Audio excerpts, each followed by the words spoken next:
우리 앞뒤 사람에게 인사하겠습니다. 잘 오셨습니다. 사랑합니다. 축복합니다. 은혜 받으시기 바랍니다. 자, 여러분, 저는 오늘 선택하지 않은 길을 가야 한다면 이라는 제목으로 여러분과 말씀을 나누려고 합니다. 인생은 무엇의 연속인가 하면 선택의 연속인 것을 우리가 부인할 수 없죠. 내가 선택했든 다른 사람이 선택했든 하나님이 선택해 주셨든 떠밀려왔든 끌려왔든 우리는 누군가의 선택을 통해서 지금까지 여기까지 살아왔습니다. 그 선택이, 매 순간의 선택이 굉장히 중요하고요. 그 선택이 우리의 삶을 결정합니다. 자, 선택도 중요하지만 어떤 사람이든 누군가의 선택을 통해서 우리에게 주어진 그 상황을 바라보거나 또 그것을 이제 해석하는 태도가 굉장히 그의 삶의 결정적인 역할을 한다고 볼 수가 있습니다. 사실 여러분, 내가 선택하지 않은 상황들이 많이 있죠. 부모와의 만남, 자식이 부모와의 만남은 내가 선택한 것이 아니죠. 자식이 어머니의 태에서 자녀가 밖으로 이제 세상 밖으로 나올 때 어머니의 태의 문이 열려서 나오다가 어머니 얼굴을 보고 마음에 안 들면 쏙 들어갑니까? 네, 그럴 수는 없잖아요. 또 엄마가 자녀를 이렇게 태의 문이 열려서 자녀를 이제 천신만고 끝에 해산하다가 자녀가 외모가 마음에 안 드니까 야, 들어가라, 너는 안 되겠다, 그렇게 하는 건 아니잖아요. 부모와 자식의 만남, 자식과 부모의 만남도 내 선택은 아니에요. 하나님의 생명의 근원 되시는 하나님의 놀라운 섭리 가운데 이루어진 줄을 믿으시기 바랍니다. 또 살아가다 보면 내가 어떤 문제를 선택한 경우도 있지만요, 어쩔 수 없는 상황도 꽤 많이 있어요. 그런데 하나님 오늘 이 말씀을 통해서 보면 내가 어쩔 수 없는 이 상황은 하나님과는 어떤 관계가 있나, 우리 이런 관점에서 그러면 나도 살아가면서 어쩔 수 없는 내 선택이 아닌 불가항력적인 어쩔 수 없는 그 내가 선택하지 않는 상황이나 그 길, 그 상황 속에 놓였을 때 나는 이 상황을 어떻게 해석해야 될까? 어떤 태도로 바라봐야 될까? 이것은요, 우리의 삶에서 하늘과 땅 차이의 격차를 가져올 수가 있습니다.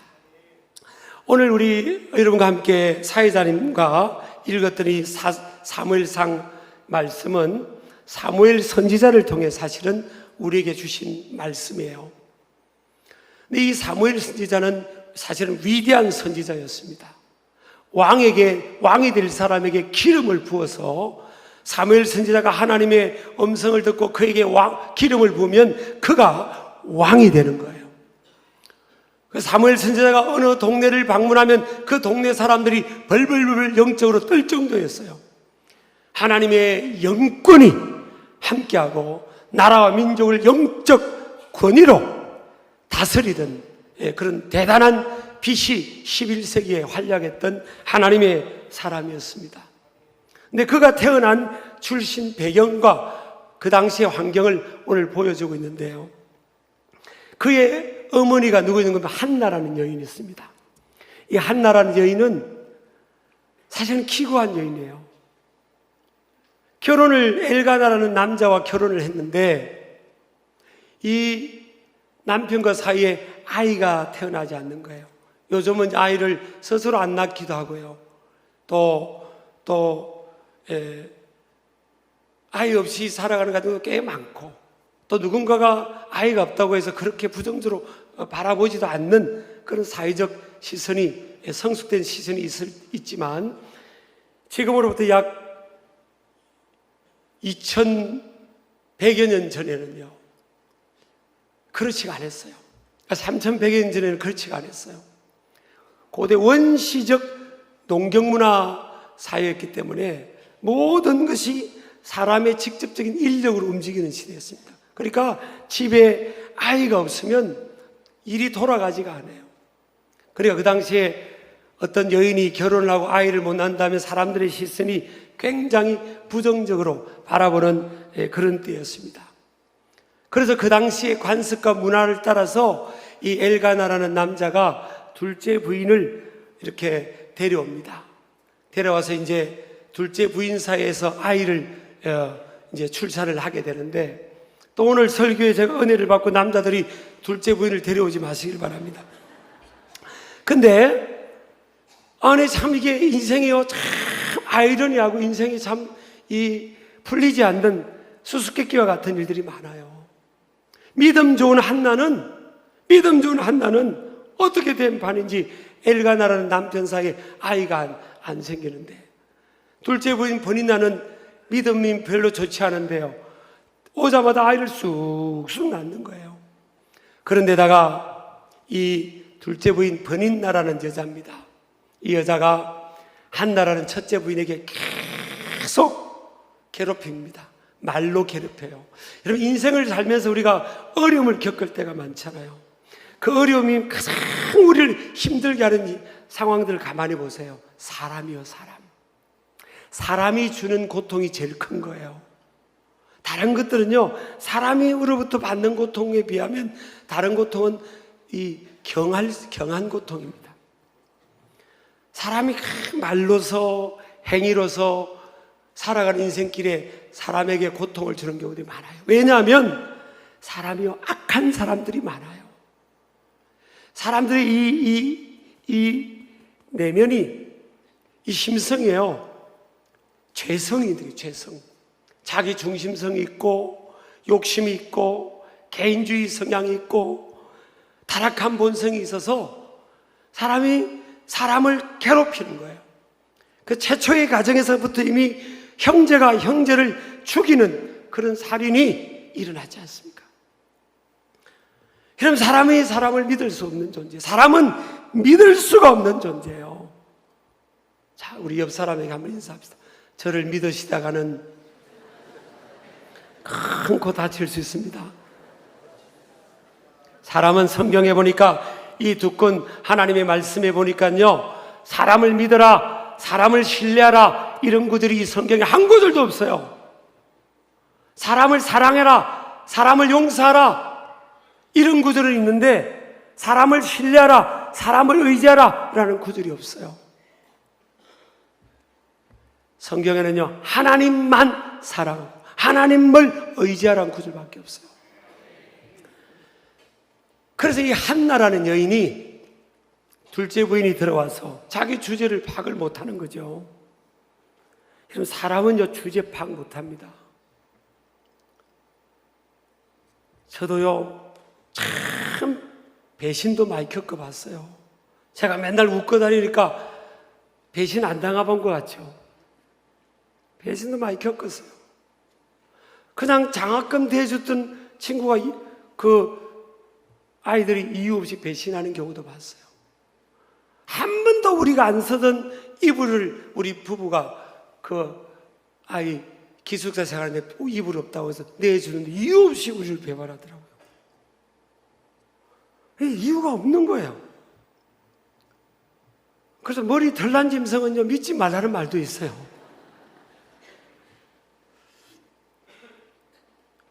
둘째 부인으로 들어왔으면 자기 주제에 맞게 그 위치 안에서 살아야 되는데, 이 둘째 부인이요, 막 첫째 부인을 떠받는 겁니다. 상처가 많은, 아니나 다를까 상처가 많은 이 한나라는 여인을 막 떠받는 거예요. 네가 그 안방을 차지하고 있냐고. 그러면서 계속 말로서 그냥 괴롭히는 거예요. 사람은요, 이 말에 긍정적인 권세도 있지만 부정적인 권세도 있어요. 말로 사람을 살릴 수도 있고 죽일 수도 있습니다.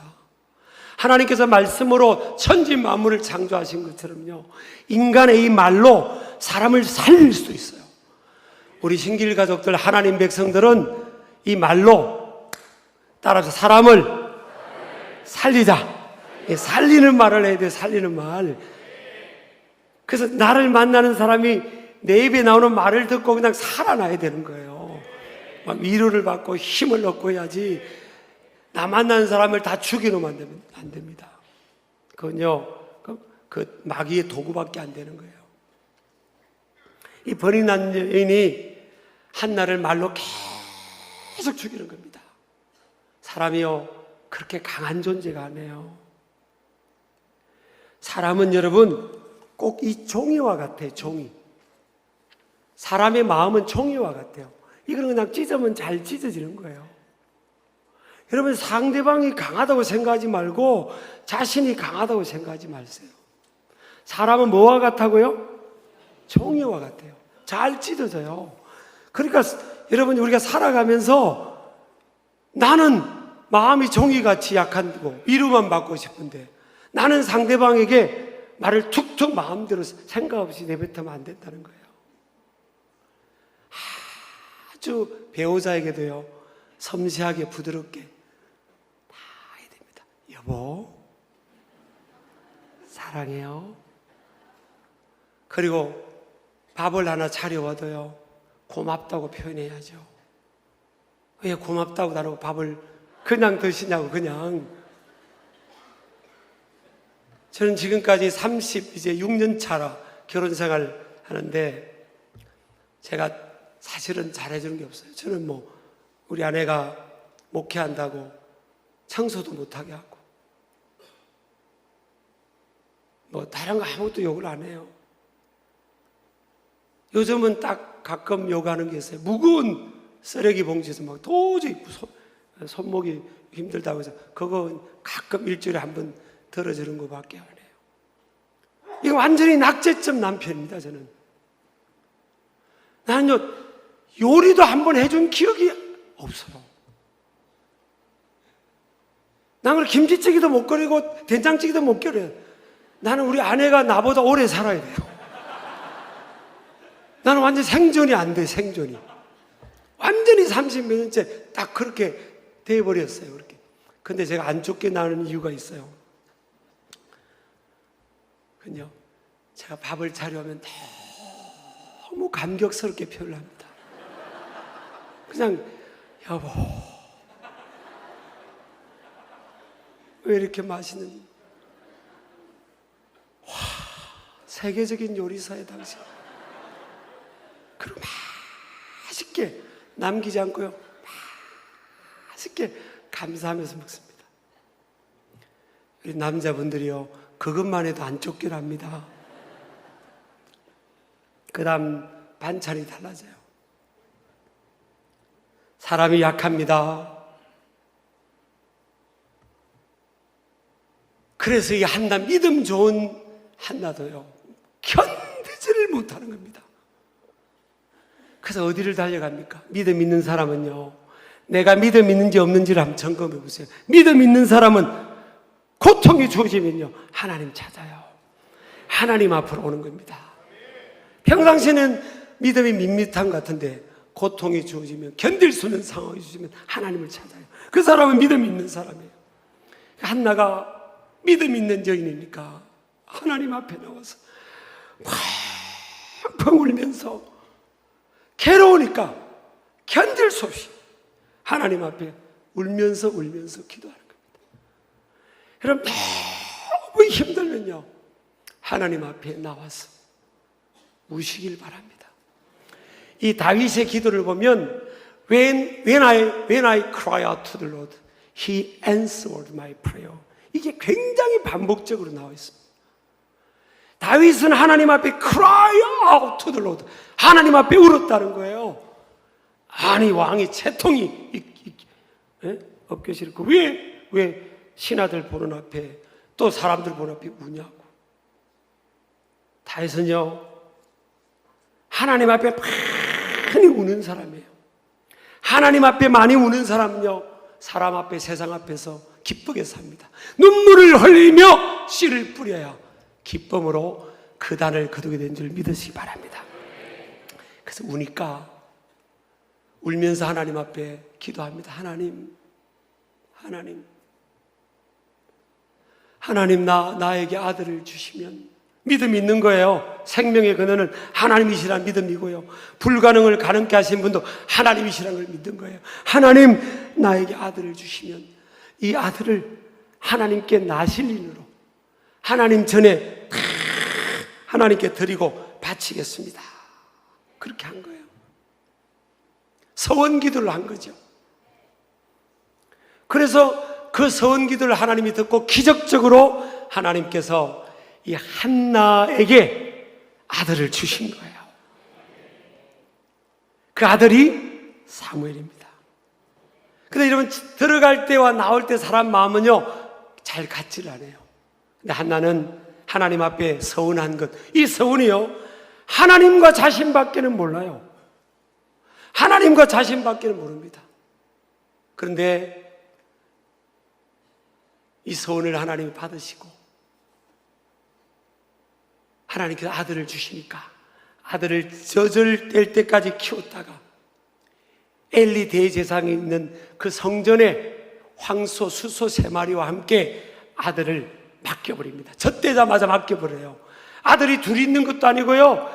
여러분, 그때 아들이 없으면 그렇게 이 부정적인 인식이 있는 그런 상황인데도 불구하고 아들이 둘이 있는 것도 아니에요. 셋 있는 것도 아닙니다. 하나밖에 없는 그 아들을요, 다 키운 아들도 아니고 젖대자마자 맡겨버립니다. 바쳐버려요. 이게 뭔가 하면요, 따라합시다. 신실성. 영어로 하면 faithfulness입니다. 신실한 거예요. 처음과 나중이 다르지 않는 게 신실함이에요.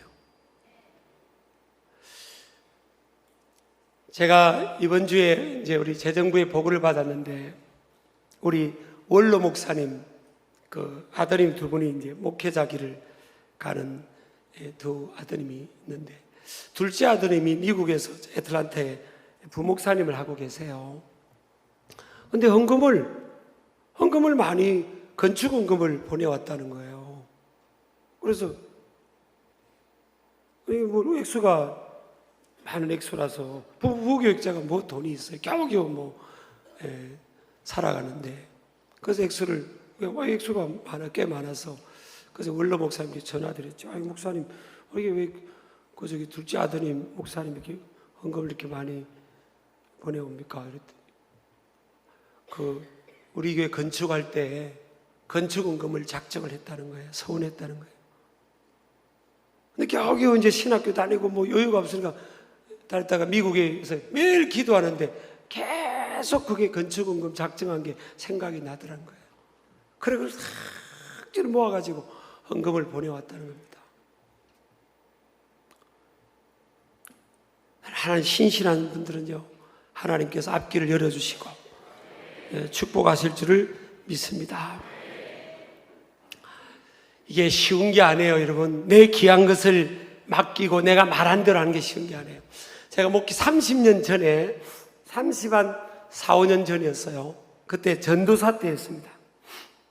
그때 이제 지금으로부터 34, 5년 전이니까 제가 막 풀 날 때 아닙니까, 사실. 막 날아다닐 때 아니에요. 지금도 약간 그게 있는데 옛날 같지는 않아요, 지금은. 근데 막 그때는 날아다닐 때 아닙니까? 3일을 막 앉아도 막 다니고 밤 새벽까지 막 스트레이트로 막 철야기도 하고 막 그럴 때였어요. 그 기도의 힘으로 지금까지 사는 건데, 그럴 때 막 이제 어떤 여집사님이 고등학교, 제가 이제 가르치고 양육하는 그 고등학생은 남자애를 둔 그 여집사님이 저한테 와서 그랬는데, 전도사님, 저는 전도사님을 보면 내가 좀 젊었으면 전도사님처럼 신학을 공부하고 사람들에게 예수님을 전가하고 그렇게 하고 싶다고 저한테 이야기를 하는 거예요. 아유, 그렇게 좋게 봐도 감사합니다. 아직 늦진 않았습니다. 그랬어요. 근데 이제 얼마 있다가요, 이 여집사님이 얼굴이 빨개져가지고 저를 찾아온 거예요. 전사님, 큰일 났다는 거예요. 왜 그러냐고 했더니 우리 아들 좀 말려달래요. 그 외아들이 왜요? 고등부에서 제일 신앙생활 잘하고 예배 안 빼먹고 아이들이 임원으로 잘 섬기는 우리 아들이 어때서 그래요? 내가 볼 때는 최고인데 그랬더니 아니에요. 우리 아이가 맛이 갔어요. 왜 그래? 했더니 글쎄 우리 아들이 신학교를 간대요. 그리고 선교사로 가겠다는 거예요. 선교사로. 아니 우리 아들은요 뒤에 사자 달린 그 직업을 감당하도록 내가 어릴 때부터 기도했는데, 아니 집사님 선교사도 사자가 달렸어요. 목사도 사자가 달리는데 아니에요. 그 사자 아니에요. 그 사자는 고생하는 사자고 다른 사자가 있는데 거기를 가야 된다는 거예요.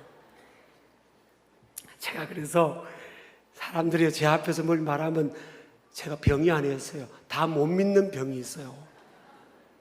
이게 사람이 말한 걸요 그대로 못 지킨 거예요. 그렇게 알고 그 아들이 신학교를 못 갔어요. 그리고 저는 얼마 있다 결혼을 하고 이제 저 시골에 우리 아내와 함께 담임 목회, 교인 7명이 모이는 시골에 담임 목회로, 그 교회가 비었다고 하니까 제가 손들고 제가 가겠다고 해서 갔어요. 그리고 좀 잊어버렸죠. 세월이 지난 거예요. 근데요, 우리 하나님은 그 아이의 소원을요 결코 간과하지 않아요. 지금 30몇 년이 지나가지고요, 제가 그 교회 어느 날 신문에, 교단 신문에 광고를 하는데 보니까 그 교회에 보니까 선교사란에 그 아이 이름이 있는 거예요. 지금 저기 이국당에 선교사로 가 있는 거예요.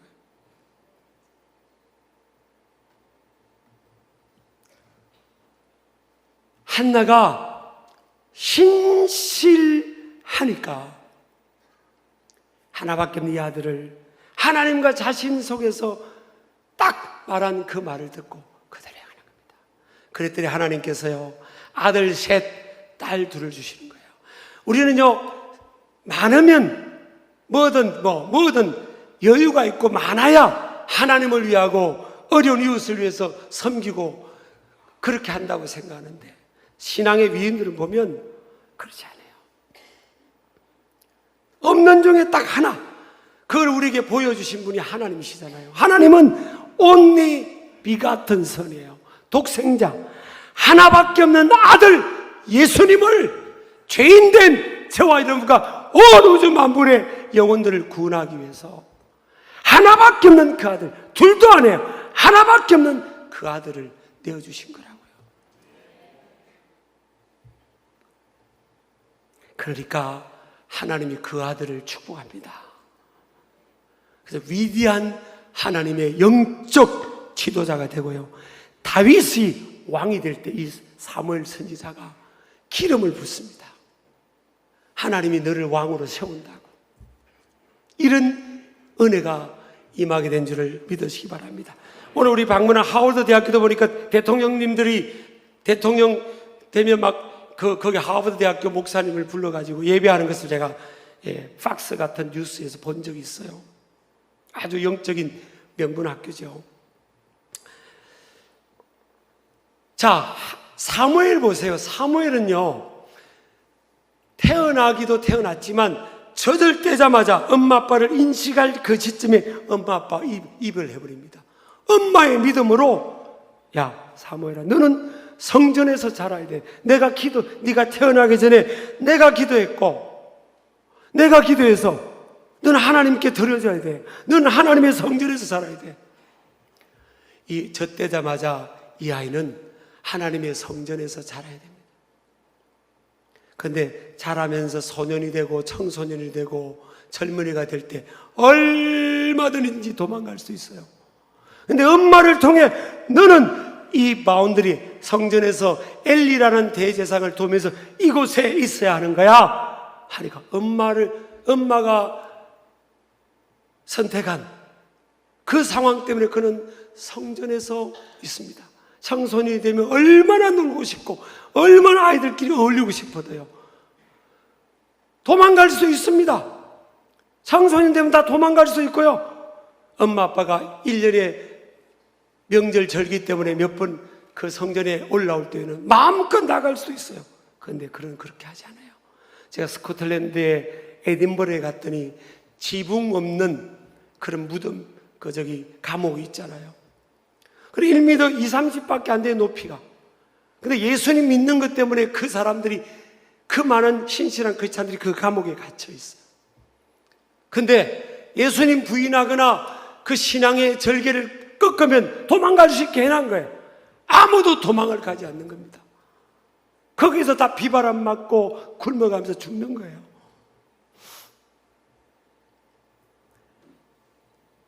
사무엘이 엄마가 내가 너는 이곳에 있어야 된다고 이제 사무엘의 선택이 아니에요. 어머니의 선택이고 부모의 선택이었어요. 근데 그는 그 자리에 있습니다. 오늘 보니까요, 고독한 상황, 고통스러운 상황 아니었겠습니까? 부모가 보고 싶고 외롭고 결핍이 많은 상황이에요. 근데 그는 그 자리를 지켜요. 수용해요. 왜 그렇죠? 하나님 중심 신앙이 있는 겁니다. 한나도 아들을 내어주는 게 뭐예요? 하나님 중심 신앙이에요. 사무엘상 1장 28절 보면 여호와께서 사무엘상 1장 28절 보세요. 그러므로 나도 그를 여호와께 드리되 그의 평생을 여호와께 드리나이다.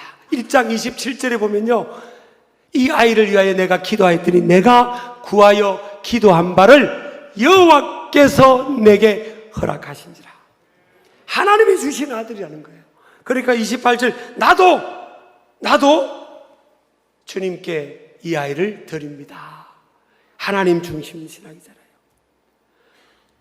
사무엘상 2장 11절도 보면 사무엘도 그런 고백합니다. 엘가나는 라마의 자기 집으로 돌아가고 그 아이는, 사무엘은 뭐예요? 그 아이는 사무엘상 2장 11절 따라서 따라서 사무엘상 2장 11절 다 읽겠습니다. 2장 11절 시작.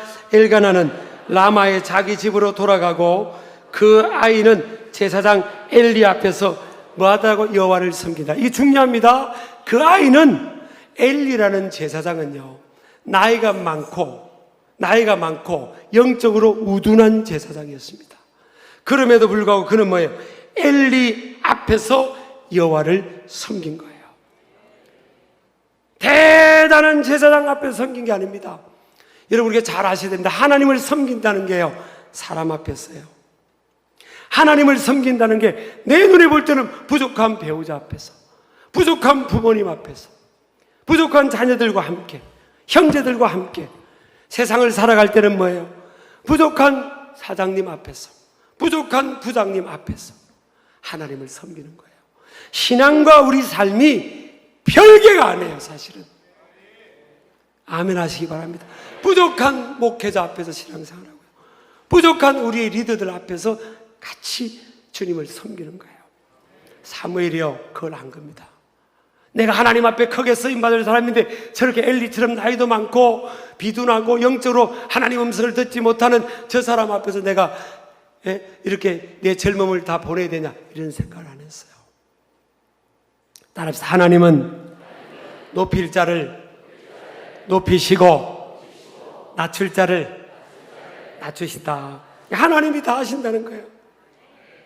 그래서 이 사무엘은요, 정말 하나님 말씀에 순종을 합니다.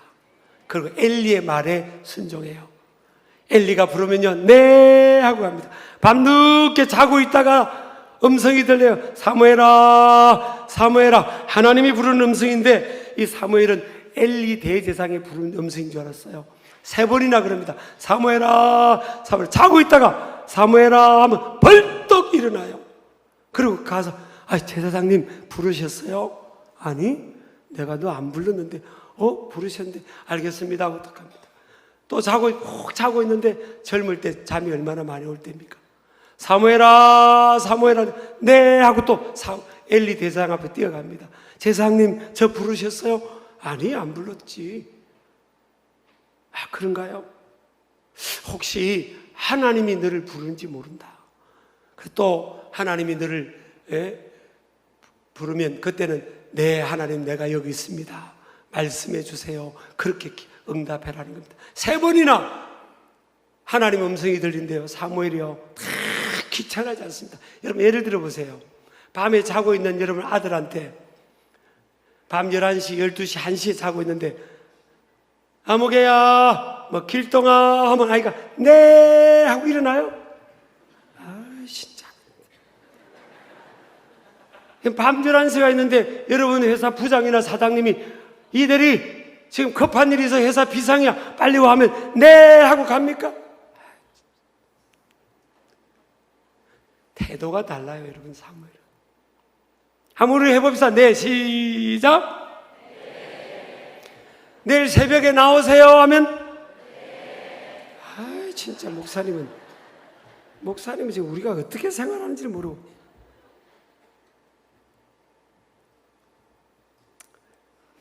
신앙은요, 순종입니다. 그래서 신명기 28장 보면 I'll set them on the highest place of the world. 내가 세계 모든 민족 위에 뛰어난 이름 되게 해주겠다고.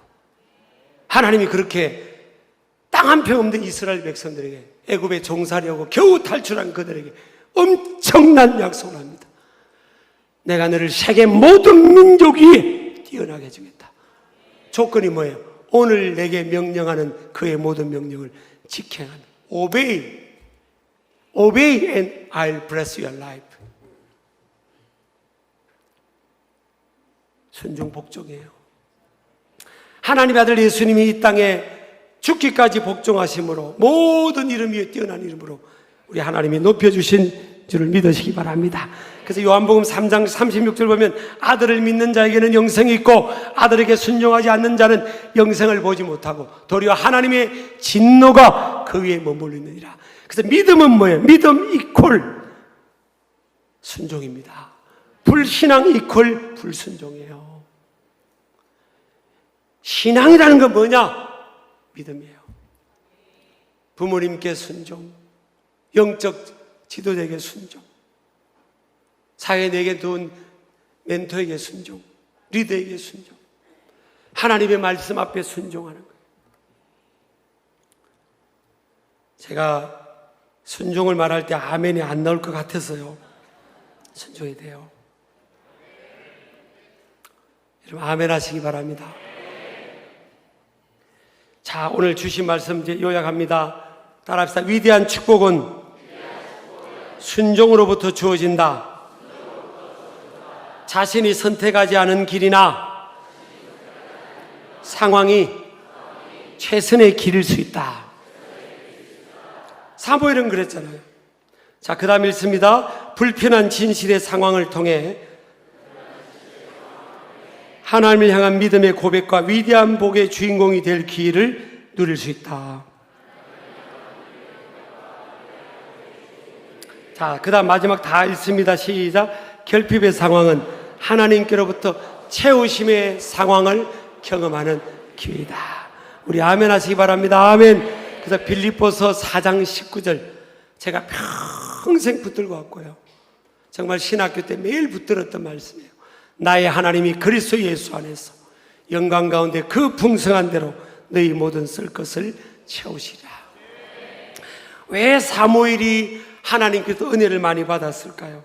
사무엘은 시간이 지나면서요, 2장 26절 보면 아이 사무엘이 점점 자라며 여호와와 사람들에게 은총을 더욱 받더라. 예. 뭘 받더라고요? The boy Samuel continued to grow in stature, in favor with the Lord and with man. 자라면서 하나님의 은총과 축복을 받았다는 거예요. 왜 그래요? 엄마 아빠 없이고 너무 힘드니까 하나님의 성전에서 그 결핍된 상황에서 하나님께 매달린 거예요. 하나님이 채우시는 은혜를 받은 거예요. 여러분요, 결핍이 다 안 좋은 상황이 아니에요. 우리는 살아가면서 내가 원치 않는 선택적 상황을 만날 수 있습니다. 그때는 생각을 바꿔야 됩니다. 아, 하나님께로부터 채움을 받을 기회구나. 그래, 하나님께로부터 채움을 받자. 하나님의 공급하신 은혜를 받자. 하나님의 기적을 경험하자. 뭘 경험하자고요? 하나님의 기적을 경험하자. 그런 모습 되기를 주의 이름으로 축복합니다. 축복합니다.